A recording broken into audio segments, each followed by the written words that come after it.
Ce soir, nous allons continuer notre exhortation sous le thème « Mettre sa confiance en l'Éternel ». Je disais que nous sommes des humains, nous sommes des hommes. Tant que nous sommes sur la terre, nous connaîtrons toujours des épreuves, nous connaîtrons toujours des combats, des attaques. Nous allons connaître des situations de tout genre parce que c'est le sort qui est réservé à tous ceux qui croient en Jésus-Christ. La Bible déclare que Jésus-Christ a été persécuté, nul n'est plus grand que le Maître. Et ceux qui veulent vivre pieusement seront toujours persécutés. Et nous savons que dans le domaine de la foi, il y en a, nos prédécesseurs ont vécu, ont connu des choses. À la seule différence, c'est que nous avons le Saint-Esprit, le Consolateur, qui nous aide dans nos difficultés. Nous pouvons parler en passant, en bref, nous pouvons parler de Élie. Élie, lorsqu'il était en train de fuir la menace de Jézabel, il s'est retrouvé sur la montagne, il avait faim, il n'arrivait même plus à courir. Il se posait même la question, mais est-ce que Dieu est toujours avec moi? Le grand Élie, le puissant Élie qui avait fait venir le feu sur le sacrifice des 400 prophètes des Baals et des Astartés, tout ce qui était là en train d'invoquer leur Dieu. Lui qui a opéré des miracles, lui qui a fermé le ciel pendant 3 ans et demi, il n'y avait pas de pluie. Et il a prié encore, la pluie est revenue, mais il a connu une crise de foi. Lorsque Jézabel a dit qu'il allait le tuer, il était en train de fuir la mort. Nous pouvons aussi parler de Jean-Baptiste. Jean-Baptiste qui a baptisé le Seigneur Jésus-Christ, qui a vu le Christ, l'Esprit venir sur le Christ. Il a témoigné, il a écouté le témoignage de Dieu qui lui a dit de façon audible que celui-ci est mon fils en qui j'ai mis toute mon affection. Jean-Baptiste était témoin de ces choses dans le Jourdain. Mais lorsqu'il a traversé une crise de foi, il se retrouvait en prison. Il a demandé à ses disciples d'aller demander si Jésus était celui qui devrait venir. Parce qu'à un moment donné, lui-même, il ne croyait pas. Nous pouvons quand même parler de Ésaïe.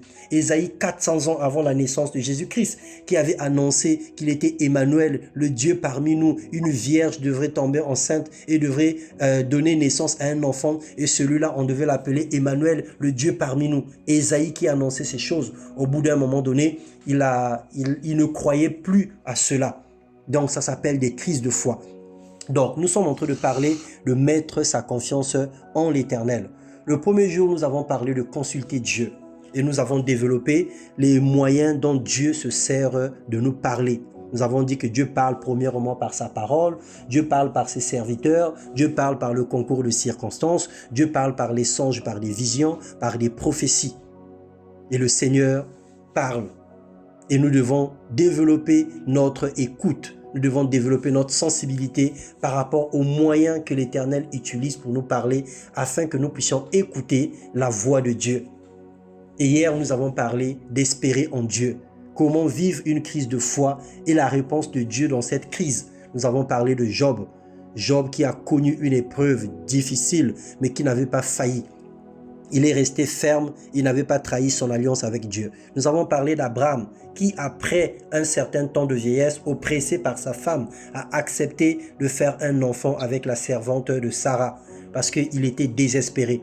Et nous avons parlé du roi, le roi de Samarie qui mettait le tort sur Dieu et sur son prophète, qui a demandé la mort d'Élisée. Il y avait tellement une famine où il ne croyait plus que le Seigneur pouvait agir dans leur vie. Et ce soir, nous allons persévérer sur placer sa confiance en Dieu. Il y a mettre sa confiance en Dieu, mais aussi placer sa confiance en Dieu. Et donc, nous allons lire ce soir dans Actes 27, du verset 1 au verset 25. Je vais lire et je vais essayer d'entrecouper certains versets parce que c'est une très longue lecture, mais ça vaut la peine. Nous allons voir les circonstances que nous pouvons rencontrer dans notre vie et quelle serait notre attitude par rapport à ces situations. Dans Acte 27, à partir du verset 1, la Bible déclare « Lorsqu'il fut décidé que nous embarquerions pour l'Italie, on remit Paul et quelques autres prisonniers à un centenier de la cohorte Auguste, nommé Julius. Nous montâmes sur un navire d'Adramite qui devrait côtoyer l'Asie et nous partîmes. Ayant avec nous Aristarque, Macédonien de Thessalonique, le jour suivant, nous abordâmes à Sidon Et Julius, qui traitait Paul avec bienveillance, lui permit d'aller chez les amis et de recevoir leurs soins. Parti de là, nous longeâmes l'île de Chypre, parce que les vents étaient contraires. Après avoir traversé la mer qui baigne la Cilicie et la Pamphylie, nous arrivâmes à Myra, en Lycie. Et là, le centenier ayant trouvé un navire d'Alexandrie qui allait en Italie, nous y fit monter. Pendant plusieurs jours, nous naviguâmes lentement et ce ne fut pas sans difficulté que nous atteignîmes la hauteur de Cnide, où le vent ne nous permit pas d'aborder. Nous pensâmes au-dessous de l'île de Crète, du côté de Salmone. Nous la côtoyâmes avec peine et nous arrivâmes à un lieu nommé Beauport, près duquel était la ville de Lacée. Un temps assez long s'était écoulé et la navigation devenait dangereuse, car l'époque même du jeûne était déjà passée. C'est pourquoi Paul avertit les autres en disant « Ô homme, je vois que la navigation ne se fera pas sans péril. » Je vois que la navigation ne se fera pas sans péril et sans beaucoup de dommages, non seulement pour la cargaison et pour le navire, mais encore pour nos personnes. Le centenier écouta le pilote et le patron du navire plutôt que les paroles de Paul. Et comme le port n'était pas bon pour hiverner, la plupart furent d'avis de quitter pour tâcher d'atteindre Phénix, port de Crète qui regarde le sud-ouest et le nord-ouest, afin d'y passer l'hiver. Un léger vent du sud vint à souffler, et se croyant maîtres de leur dessein, ils levèrent l'ancre et côtoyèrent de près l'île de Crète. Mais bientôt, un vent impétueux qu'on appelle Eurakion se déchaîna sur l'île. Le navire fut entraîné sans pouvoir lutter contre le vent, et nous nous laissâmes aller à la dérive. Nous passâmes au-dessus d'une petite île nommée Clauda, et nous eûmes de la peine à nous rendre maîtres de la chaloupe. Après l'avoir hissée, on se servit des moyens de secours pour ceindre le navire. Et dans la crainte de tomber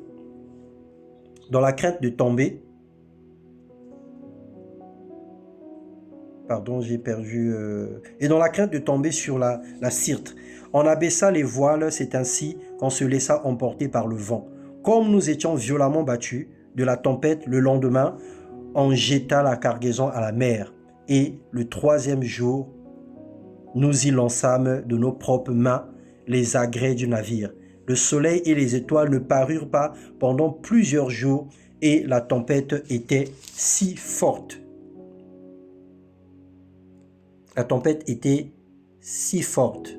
Que nous perdîmes enfin toute espérance de nous sauver.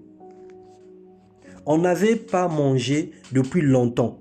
Alors Paul, se tenant au milieu d'eux, et leur dit « Ô hommes, il fallait m'écouter et ne pas partir de Crète, afin d'éviter ce péril, ce dommage. Maintenant, je vous exhorte à prendre courage,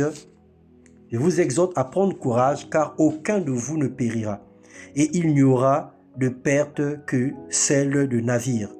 Un ange de Dieu à qui j'appartiens et à qui je sers m'est apparu cette nuit et m'a dit « Paul, ne crains point, il faut que tu comparaisses devant César, et voici Dieu t'a donné tous ceux qui naviguent avec toi. C'est pourquoi, ô hommes, rassurez-vous, car j'ai cette confiance en Dieu, qu'il en sera comme il m'a dit. Mais nous devons échouer sur l'île. » Amen, amen, amen. C'est une longue lecture, mais ça valait la peine de comprendre l'histoire. Donc, Paul était prisonnier à cause de ses exploits, à cause de sa grande gueule, à cause de tout ce qu'il faisait, lui qui parlait partout, pour tout et pour rien, qui n'avait pas peur de qui que ce soit, qui annonçait la parole de Dieu avec zèle, courage. Il s'est mis plein de problèmes dans sa vie au point où il se retrouvait prisonnier et on devrait l'escorter dans un autre pays pour aller l'emprisonner. Alors, il est arrivé des situations difficiles pendant leur voyage. On parle des vents qui étaient contraires. On parle de la navigation qui s'est fait sans péril, qui s'est fait avec péril et beaucoup de dommages. On parle des vents impétueux qui les a rencontrés, comme le vent qu'on appelle Euraquillan. Et on parle du soleil qui n'est point apparu pendant plusieurs jours et de la famine qu'ils ont rencontrée pendant leur navigation. Mais à la fin, Paul était fixe parce qu'il avait écouté une parole de l'Éternel. Paul avait reçu une parole de l'Éternel. Il a voulu partager cette parole avec les autres, mais comme il était prisonnier, alors personne ne l'écouta. Aujourd'hui, nous sommes dans la même situation. Plusieurs sont dans la même situation que Paul. Ce n'est pas parce qu'aujourd'hui tu te retrouves démuni, ce n'est pas parce qu'aujourd'hui qu'il te manque certaines choses dans ta vie, ce n'est pas parce qu'aujourd'hui que tu es stérile ou tu n'as pas d'enfant, que tu ne peux pas conseiller des mères ou des personnes qui ont des enfants, ce n'est pas parce que tu es chômeur que tu ne peux pas orienter une personne qui travaille, ce n'est pas parce que tu n'es pas marié que tu ne peux pas donner conseil à ceux qui sont mariés et qui sont en train de se perdre. Ce n'est pas parce que tu n'as pas d'argent que tu ne peux pas avoir les idées ou conseiller quelqu'un qui peut réussir dans la vie.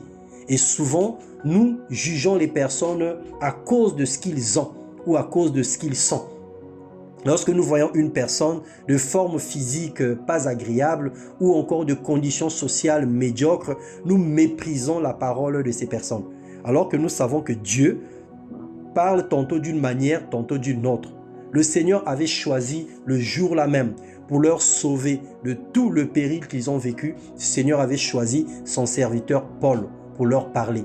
Mais ils n'ont pas écouté. Paul leur a prévenu qu'il ne fallait pas prendre le chemin qu'ils étaient en train de prendre parce que devant eux, il y avait un danger. Et comme il était prisonnier, comme il était esclave, on ne pouvait pas l'écouter et ils ont vécu des situations compliquées. Nous allons lire dans 2 Corinthiens 11, le verset 1 à 11. Je vais laisser une autre personne lire. Nous sommes en train de voir des circonstances que nous pouvons rencontrer dans notre vie et comment placer la confiance en Dieu par rapport à ces circonstances. Si une personne est sur la page, peut nous lire cette parole. 2 Corinthiens, le chapitre 1, du premier verset au 11e verset.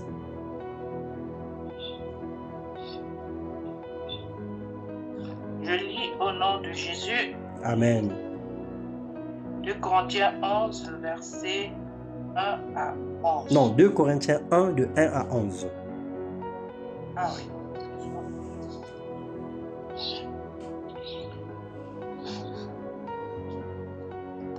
Paul appelé à être de Jésus-Christ.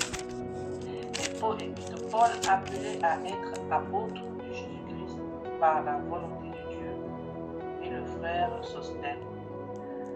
À l'église de Dieu qui est à Corinthe, à ceux qui ont été sanctifiés en Jésus-Christ, appelés à être saints, et à tous ceux qui invoquent en quelque lieu, que ce soit le nom de notre Seigneur Jésus-Christ, leur Seigneur et le nôtre.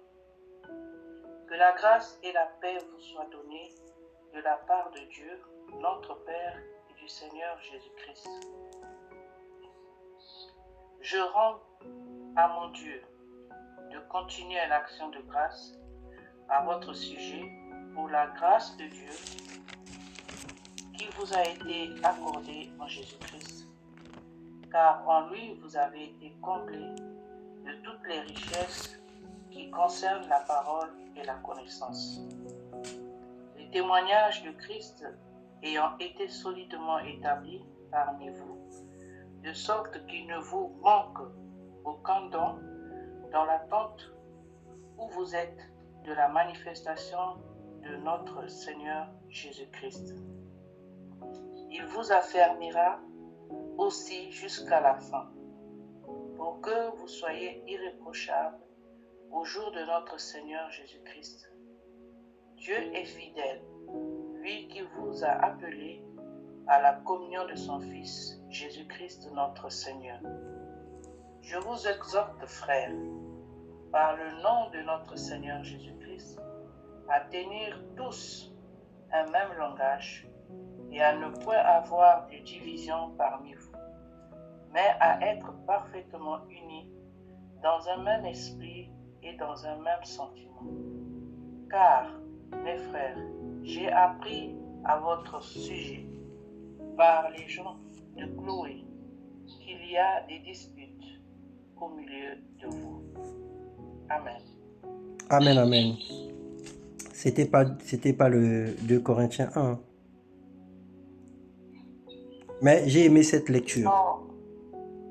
Je vais lire 2 Corinthiens 1. Ah ouais?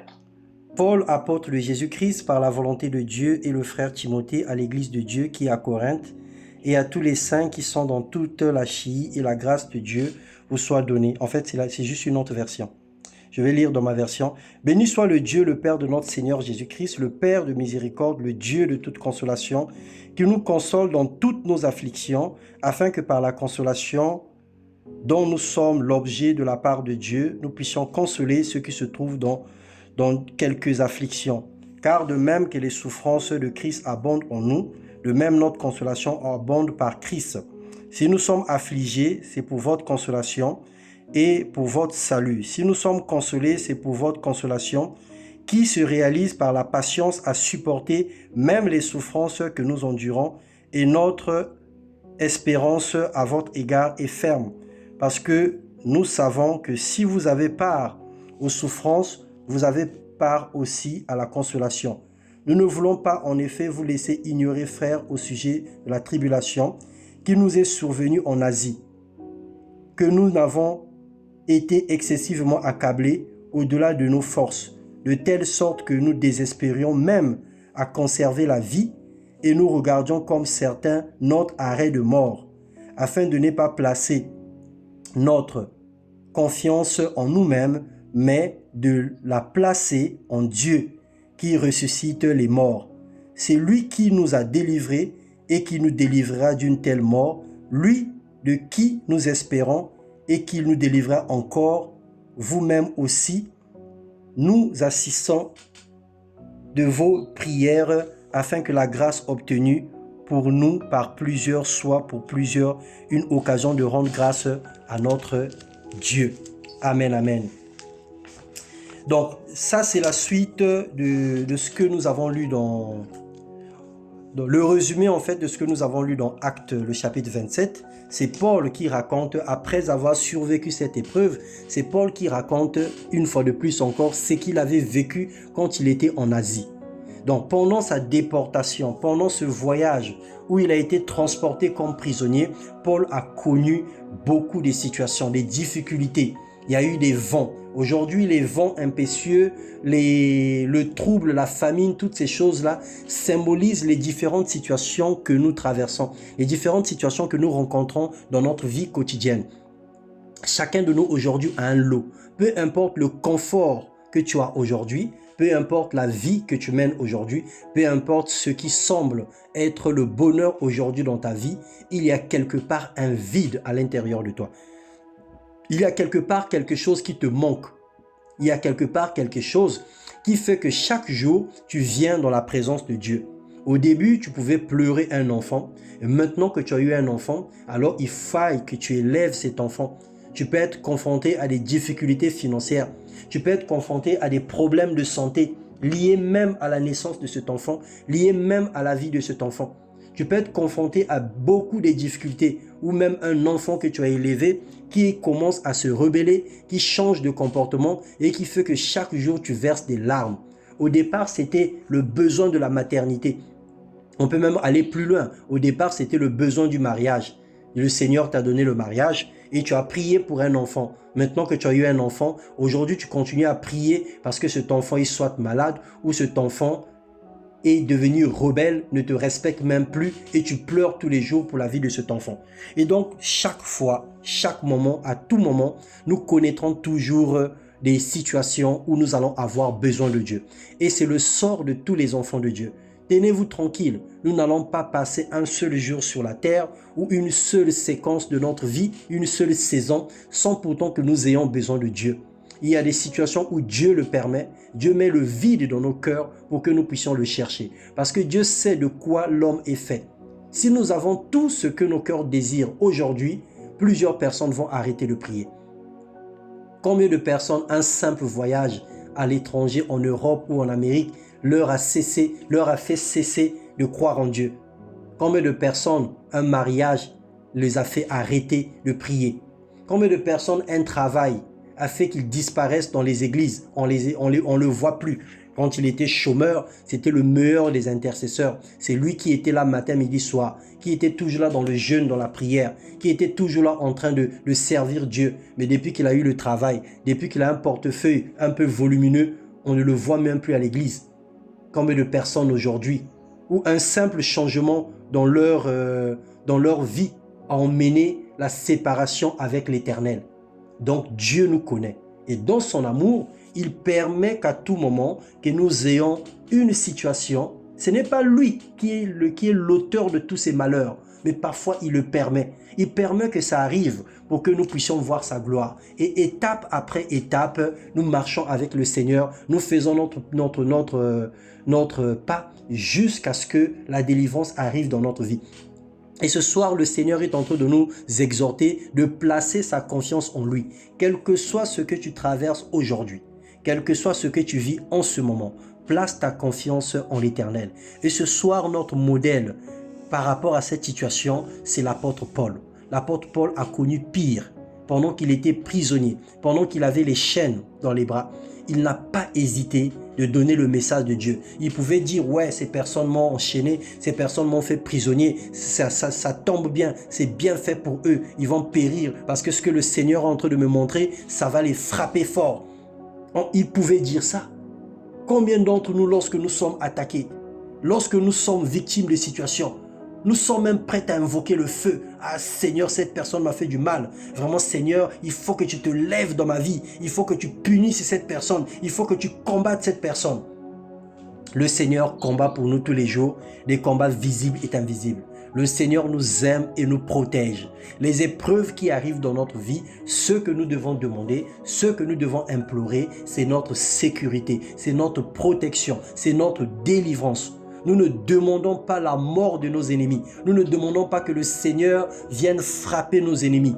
Ça peut arriver que sous l'onction du Saint-Esprit, que tu demandes que le Seigneur frappe d'aveuglement tout ce qui veut t'attaquer. Tu te retrouves dans une rue quelque part et qu'il y a des bandits qui t'attaquent. Pour une sœur qui veut certainement te violer. Tu peux implorer le Saint-Esprit. Tu dis Seigneur, que tu leur enlèves le désir, que tu leur rends aveugles, ou encore que je sois invisible devant eux. Le Seigneur peut opérer un miracle. Ils vont voir que tu as disparu alors que tu es là au milieu d'eux. Le Seigneur peut les bloquer, les inoptiser, afin qu'ils ne se lèvent pas dans leur masculinité et qu'ils ne fassent pas l'acte qu'ils avaient prévu faire. Le Seigneur est capable de le faire. Mais ça, c'est des cas de force majeure. On n'utilise pas la puissance de Dieu pour un rien. Tu te chamailles avec une personne et puis tu invoques le Saint-Esprit pour que le Saint-Esprit puisse le maudire ou je ne sais pas quoi. Ou tu maudis la vie d'une personne, tu demandes la mort de cette personne. Ce n'est pas pour cela que le Seigneur nous remplit de son esprit. Et Paul, dans son épreuve, dans sa difficulté, la tempête qui est en train de frapper dans sa vie, dans sa condition de prisonnier, il a eu un peu de compassion. Il a eu un peu d'amour. Il a essayé de leur passer le message de Dieu. Malgré qu'ils n'ont pas écouté, malgré que l'échec est arrivé, à la fin, il leur a dit, bon, maintenant que vous ne m'avez pas écouté, voici ce qui est arrivé, alors je vais vous dire. Faites maintenant attention, écoutez ce que je vais vous dire. Le Seigneur me promet qu'aucune personne d'entre nous ne mourra. Et pendant que je suis en train de parler, le Seigneur est en train de me dire que c'est aussi une promesse qu'il est en train de faire aux personnes qui sont connectées ce soir. Que tu ne mourras pas. Ce que Dieu a déclaré dans la parole de Acte 27, à partir du verset 21, ce que le Seigneur a déclaré, Dieu est en train de dire que certaines personnes vont vivre la même chose. Je vous exhorte à prendre courage, car aucun de vous ne périra, et il n'y aura pas de perte que celle du navire. Le navire aujourd'hui, c'est le bien matériel. Le navire aujourd'hui, c'est certainement l'argent que tu as investi. Le navire aujourd'hui, certainement les décisions que tu as prises ou des choses que tu as mis de côté. Tu peux perdre ces choses-là, mais tu ne perdras pas ta vie. Et Dieu te dit ce soir de prendre courage parce que tu ne périras pas. Il n'y aura que la perte matérielle, mais il n'y aura pas la perte de ta vie. Même si tu ressens une douleur, même si on t'a diagnostiqué quelque chose, une maladie qui te fait peur, qui te trouble en ce moment, le Seigneur te dit, garde cette parole, tu ne périras pas. Et prends courage. C'était une parenthèse. Saisis la parole de Dieu et garde ça au fond de ton cœur, que tu ne périras pas. Tu ne perdras rien du tout. S'il y a quelque chose que tu dois perdre, ça va être un objet matériel, mais pas ta vie, ni la vie de ton enfant, ni la vie de qui que ce soit. Rien de ce qui concerne ton âme, ton esprit, ton corps ne mourra dans le nom de Jésus-Christ. Le Seigneur nous aime et le Seigneur nous avertit. Le Seigneur nous parle. Le Seigneur sait que nous allons connaître des difficultés. Le Seigneur sait que nous allons connaître des tribulations par moments, mais le Seigneur promet. Il promet que nous devons garder confiance en lui. Nous devons placer notre confiance en lui. Notre confiance n'est pas comme on disait hier dans les fétiches. Notre confiance n'est pas dans les protections familiales. Notre confiance n'est pas dans les totems. Notre confiance n'est pas dans les objets de piété. Je ne critique personne. Mais aujourd'hui, nous pensons que lorsque nous dormons et que tu mets la Bible au chevet de ton lit et que le fait d'ouvrir la Bible sur le psaume 91, sur le psaume je ne sais pas 100 ou quoi, et que ça va nous protéger. Notre confiance n'est pas dans ces choses. Notre confiance n'est pas dans un chapelet. Notre confiance n'est pas dans les amulettes. Notre confiance n'est pas dans la photo de Jésus que tu peux mettre dans ta maison. Notre confiance n'est pas dans l'eau bénite ou dans du sel qu'on peut répandre sur le toit.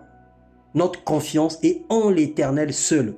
Et au commencement était la parole était avec Dieu et la parole était Dieu, nous dit Jean 1. Notre confiance doit être uniquement placée en l'Éternel. Et l'Éternel se révèle au travers de sa parole. Donc lorsque tu prends une écriture, lorsque tu prends une parole, tu mets dans ton cœur, tu la confesses, tu la médites, tu t'appropries de cette parole, c'est ça, mettre sa confiance en Dieu.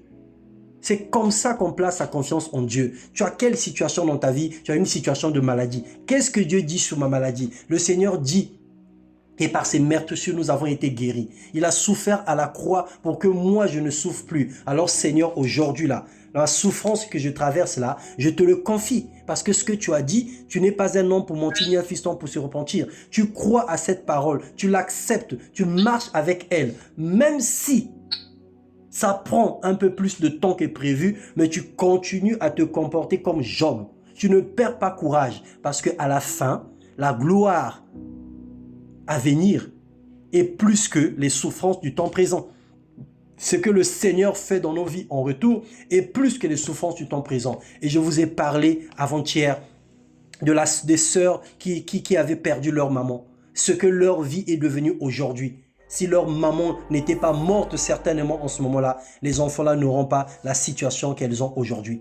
Nous avons parlé de Saoul. S'il n'y avait pas la perte des ânesses de Kis, son père, Saoul n'allait pas rencontrer certainement le prophète. Dieu est le maître de temps et des circonstances. Donc les circonstances du temps présent, les vents impétueux qui soufflent dans ta vie aujourd'hui, la famine que tu rencontres aujourd'hui, que ce soit la famine spirituelle, la famine physique ou je ne sais pas émotionnelle, les difficultés que tu rencontres aujourd'hui, le Seigneur finira un jour par apporter la lumière dans ta vie. Dieu va apporter la lumière dans ta vie. Dieu va changer ta situation. Dieu va te donner une orientation au travers de sa parole. Accroche-toi à l'orientation. Je ne sais pas ce que le Seigneur a commencé à te dire depuis tout ce temps. Quelles sont les paroles que tu as écoutées de l'Éternel? Au travers des moments personnels ou des cultes ou encore dans ton quotidien. Fais la somme de tout ce que tu écoutes de Dieu ces derniers temps. On doit être sensible à la voix de Dieu. Dieu parle par sa parole. Même pendant que tu écoutes une musique à la radio. Pendant que tu écoutes quelque chose même en passant. Pendant que tu es en train de scroller même dans Facebook, je ne sais pas, tous les réseaux sociaux que nous utilisons. Une parole peut passer. Quelque chose peut passer, un témoignage peut passer et qui peut enseigner ta vie. Et au travers de ça, si tu es sensible, le Seigneur va se manifester dans ta vie. Parce que Dieu, par moment, il ne descendra pas par le feu, il ne parlera pas par les tonnerres, il n'enverra pas les anges pour nous parler comme il a fait, mais aujourd'hui, il nous parle par sa parole. Place ta confiance en Dieu, quelles que soient les difficultés, quelles que soient les souffrances, place ta confiance en l'Éternel. Paul pouvait dire, c'est lui qui nous a ressuscités, c'est lui qui nous a délivrés et qui nous délivrera d'une telle mort. Lui de qui nous espérons qu'il nous délivrera encore. Vous-même aussi, vous assistons de vos prières afin que la grâce obtenue pour nous par plusieurs soit pour plusieurs une occasion de rendre grâce à notre sujet. Autrement dit, les souffrances, les difficultés que tu rencontres, le Seigneur va permettre à ce que ça soit un témoignage.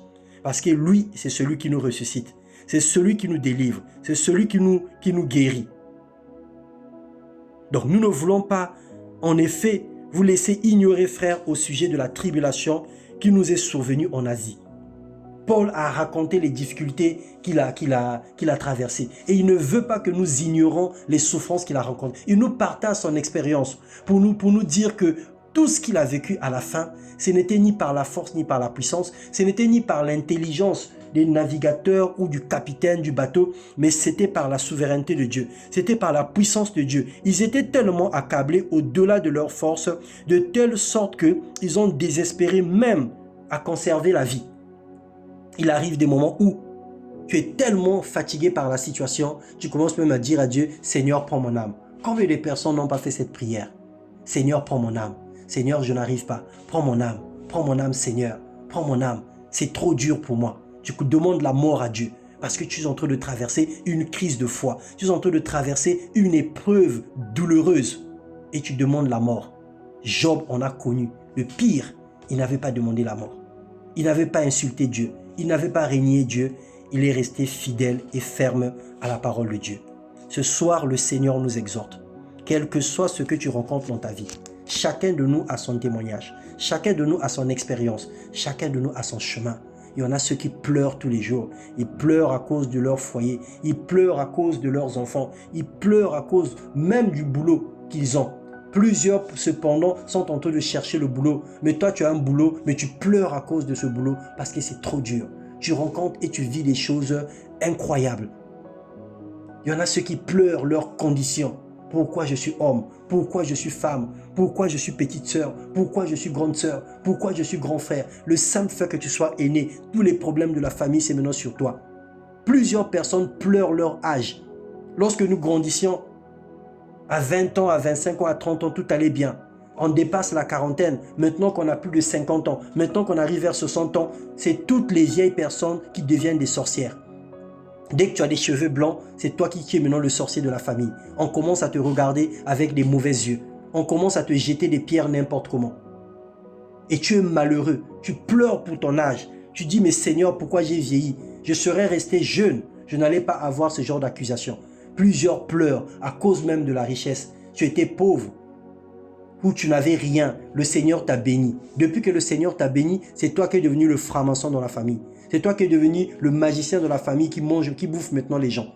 C'est toi qui es devenu maintenant le sorcier. Parce que Dieu ne bénit plus. Il n'y a aucune réussite dans la présence de Dieu.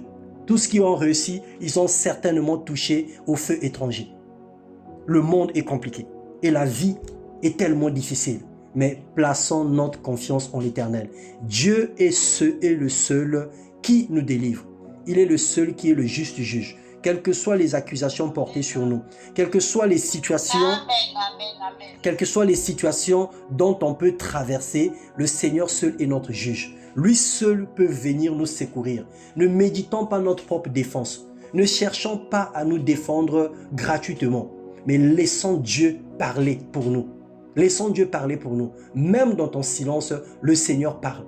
Le Seigneur peut convaincre des personnes qui ont pris de mauvaises décisions sur toi. Le Seigneur peut convaincre le maire de la ville. Il peut convaincre la préfecture. Il peut faire en sorte que ton dossier qui a été oublié, qui était même archivé, le jour même où on a décidé de brûler les archives ou de déchirer les archives, la personne qui est en train de déchirer les papiers va tomber sur un dossier, dit, oh, mais ce dossier n'a jamais été réglé, ce dossier n'a jamais été traité, je vais d'abord le mettre de côté par curiosité pour voir ce qu'il y avait dans ce dossier. Pendant qu'il met le dossier, c'est une révélation, c'est une prophétie que je suis en train de donner. Pendant que pendant que la personne met le dossier de côté et c'est le préfet qui passe, c'est à qui ce dossier? La personne qui l'a mis là par curiosité ne se rappelle même plus que c'était par curiosité et il va donner l'information que c'était un dossier à traiter. Et ton dossier est parti chez le préfet. Et le préfet est en train de traiter ton dossier. Ton dossier est parti chez le directeur. Le directeur est en train de traiter son dossier. Toi qui n'avais pas de promotion, toi qui n'avais pas connu d'avancement, par hasard, par la circonstance, le Seigneur permet que ton dossier soit mis en avant. Souvenez-vous de Mardoché. Mardoché qui était simplement à la porte, qui avait fait quelque chose de bien et son bien était oublié. Ce soir-là même, Dieu a permis que le roi puisse manquer le sommeil. Et pendant qu'il manquait son sommeil, dans sa distraction, il est parti prendre le livre de souvenirs. Il a commencé à regarder. Il a commencé à regarder. Il a commencé à regarder. Il y avait tellement de souvenirs, mais il est venu tomber sur l'histoire de Mardoché. Mais tiens, il s'est passé quelque chose dans ce palais. Appelez-moi le chef du palais. Qu'est-ce qu'on avait offert à la personne qui avait fait ça? Oh non, cette personne, ainsi de suite, Non, il a posé la question, si une personne pouvait faire tel acte, qu'est-ce qu'on doit lui donner? Aman croyait que c'était pour lui. Il a décrit qu'on doit l'honorer, qu'on doit lui faire ceci, qu'on doit lui faire cela. Il dit, ok, fais tout ce que tu as dit. Exactement ce que tu as dit, sans pourtant enlever un seul iota, va le faire à Mardoché. Ce gars avait eu le visage, je ne sais pas, pâli, fatigué. Le gars n'en croyait pas. Un esclave, un étranger qui n'était que le portier. Et ce jour-là a été honoré comme un roi, comme un grand chef. Le Seigneur est le maître de temps et des circonstances. On peut encore parler de Joseph. Lui qui était culotte trouée, qui était va-nu-pied, qui chômait dans la prison, qui est devenu le gouverneur de l'Égypte. Et Pharaon lui avait dit, la seule chose qui me sépare de toi, c'est seulement ce trône. Sinon, toi, tu es égal à moi. Parce que ce que tu as fait dans ce pays, aucune personne aurait pu le faire. Le Seigneur de la poussière, il retire le pauvre.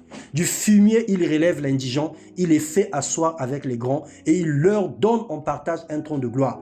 Dieu est le maître de temps et des circonstances. Le Seigneur ne nous oublie pas. Le Seigneur ne nous oublie pas. Souvenez-vous de Anne. Anne qui a fait cette prière. Elle était en train de pleurer au point où elle n'avait même plus. Continue à placer ta confiance en l'Éternel. Continue à mettre ta foi en Dieu.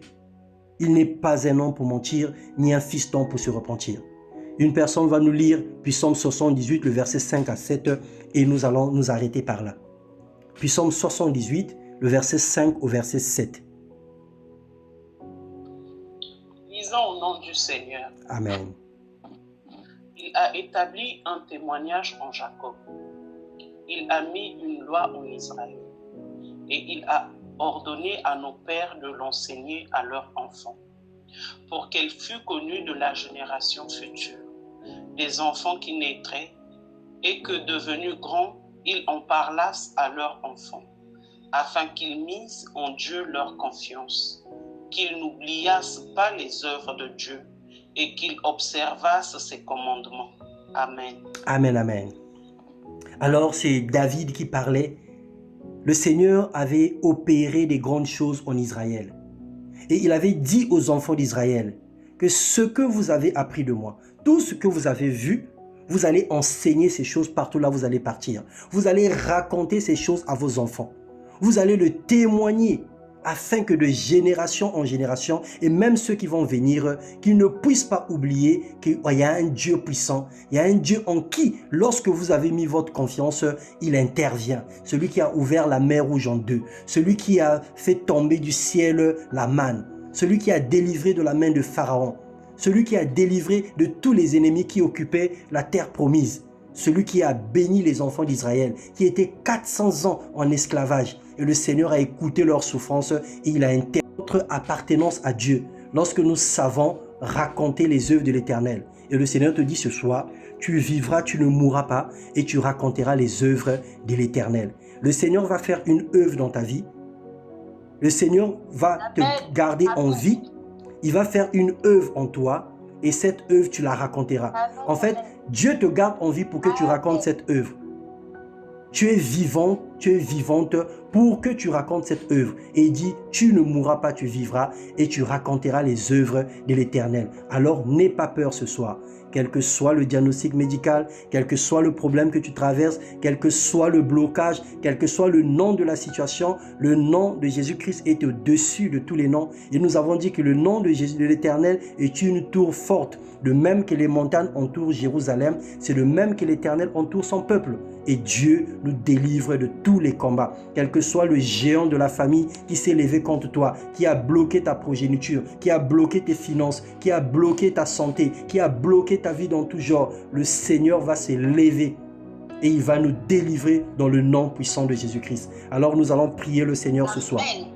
Je ne sais pas ce qui ne va pas dans ta vie. Je ne sais pas quel est le souci que tu rencontres en ce moment. Nous allons persévérer dans la prière et nous n'allons pas arrêter d'importuner Dieu. Tant que nous ne verrons pas la lumière, comme Paul, pendant que le navire est en train de chavirer. Tant que la lumière n'apparaîtra pas, nous n'allons pas arrêter d'implorer le Seigneur. Tant que nous ne verrons pas la gloire, nous n'allons pas arrêter de déranger Dieu. Parce qu'il est notre papa et il va le faire parce qu'il a promis. Alors nous allons élever nos voix. Chacun ce soir, en plaçant sa confiance en Dieu, va exposer à l'Éternel les désirs profonds de son cœur. Qu'est-ce que tu veux que le Seigneur puisse faire dans ta vie, dans la vie de ta famille, dans ton travail, dans ton ménage, dans ton foyer?